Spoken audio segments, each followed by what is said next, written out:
University of Southern Indiana proudly presents the 2024 Solar Splash Team.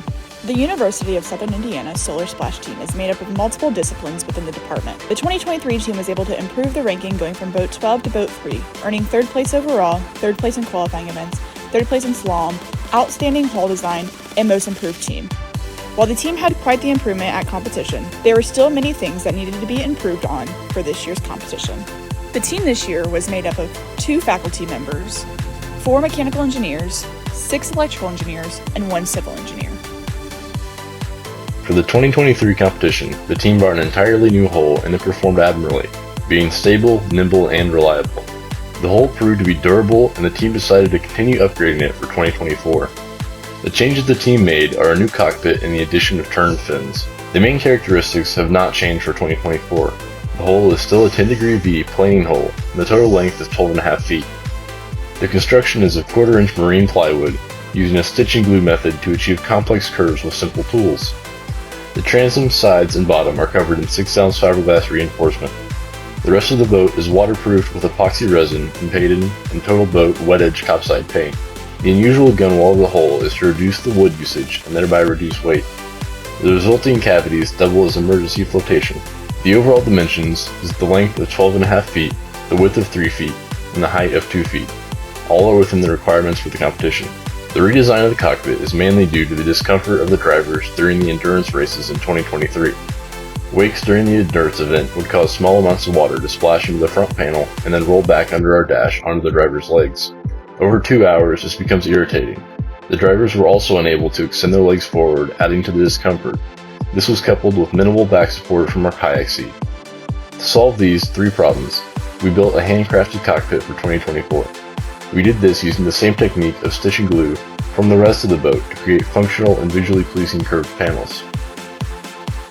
The permanent magnet motor from Lynch Motors provides 2 motors on the same drive shaft, which are controlled by the Alltrax SR 48600 motor controller. These devices are powered by 3 Odyssey Extreme series batteries, which store energy transferred from the 3 new POWA solar panels via the Blue Sky solar charger. The challenging part in designing this system was finding a motor controller capable of handling the current through the motor controllers. In terms of operation, the motor is arguably the most important component of the electrical system. In alignment with last year's objective to increase available mechanical power, the LAM 200 95 2x2 from Lynch Motors was selected due to its power and design flexibility. A single motor can handle 18 kilowatts of power at full load and draws up to 200 amps of current. To utilize the full power capabilities of this motor controllers had to be capable of handling at least 500 amps of current for 5 minutes. To be competitive in the sprint race, the Alltrax SR 84600 was selected by process of elimination. This was the ideal solution at the time, allowing us to build a reliable drivetrain in a short time that would last the entire competition.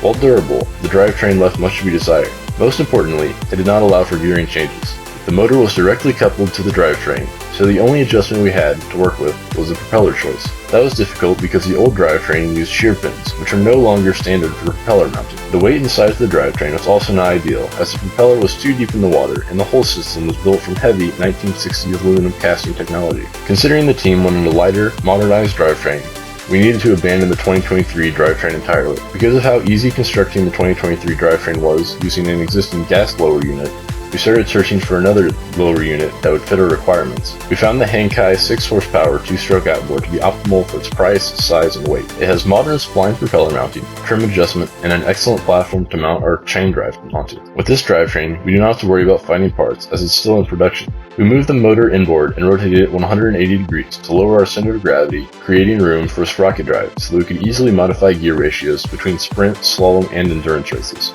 The motor is mounted on a strut system which allows the motor to be adjusted in pitch and elevation so that the chain drive lines up with the varying trim angles. The drive shaft on the lower unit is in line with the axis of the steering, so it does not change the distance between the sprockets at any angle of turning. Inherently, chain drives are a safety hazard, therefore we will be making a large ABS plastic cover to prevent access to the moving parts.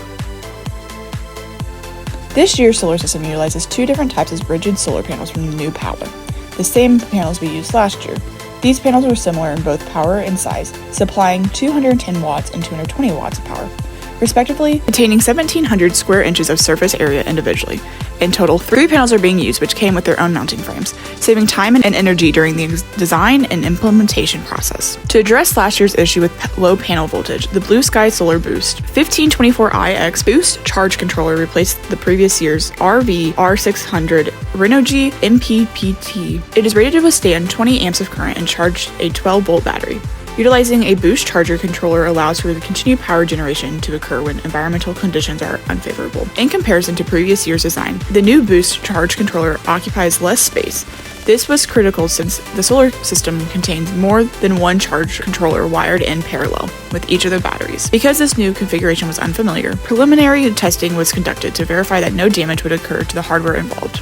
Our most successful events were the endurance qualifier we won and the slalom event where we placed third. Both are tests of handling capabilities. While successful in handling events, the whole had more to give. One of our best pictures from the competition, which we call the splash, is due to a flaw in our handling. This happened because of a phenomenon similar to high siding in motorcycles, in which a rider loses grip in the rear, causing a slide, only for the tire to regain traction, suddenly causing the bike and rider to be thrown over the contact point at the outside of the corner. E-Hole boats have a similar handling characteristic in this manner because they lean into turns. Our boat is no different. It leans into the corners, and due to the size of our boat, we can turn very sharply. The issue we have is slipping. While running the slalom and qualifier, the driver was limited in their turn radius by the grip of the boat. Most racing hull designs have strakes, which are vertical ribs running along the side of the hull to provide cornering grip. Our hull does not have these because they would reduce the efficiency and endurance by increasing our wetted surface area. The trade-off we made for efficiency leads to poor lateral grip, causing our hull to slide while turning sharply at high speeds. In the picture, the driver had just experienced a loss of grip, and then suddenly regained grip, causing the boat to roll. This is dangerous and increases our lap time. To prevent this from happening, the team looked into turn fins as a solution. In our first test session with the 2024 boat, we glued on a fin from an inflatable paddleboard to test the effectiveness of turn fins on our boat. In this test, we found the boat to feel much more controllable than in 2023. At the time of this report, we have not finalized the location or size of the fins we plan on using at the competition.